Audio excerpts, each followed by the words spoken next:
আসন্ন কোপা আমেরিকার ফাইনাল ম্যাচে গানে মাতাবেন পপ তারকা শাকিরা।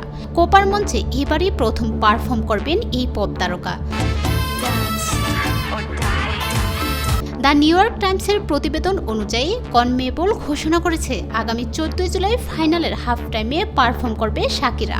খবরে বলা হয়েছে যুক্তরাষ্ট্রের মিয়ামির হার্ড রক স্টেডিয়ামে অনুষ্ঠিত হতে যাচ্ছে কোপা আমেরিকার ফাইনাল ম্যাচ, আর সেখানেই প্রায় 54,000 লোকের সামনে মঞ্চ মাতাবেন শাকিরা। স্থানীয় সময় রোববার রাত 8টায় নির্ধারিত ম্যাচের মধ্যে বিরতিতে পারফর্ম করার কথা রয়েছে এই শিল্পীর।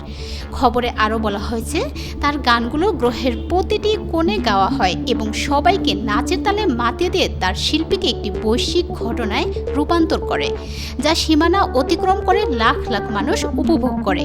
আমরা নিশ্চিত যে কোপা আমেরিকা USA 2024-এ তার পারফরমেন্স খেলাধুলার মাধ্যমে সুস্থতা এবং ঐক্যের বার্তাকে প্রতিফলিত করবে। প্রসঙ্গত 2010 সালে বিশ্বকাপ ফুটবলের থিম সং ওয়াকা ওয়াকা গিয়ে বিশ্বজুড়ে ব্যাপক জনপ্রিয়তা লাভ করেন শাকিরা।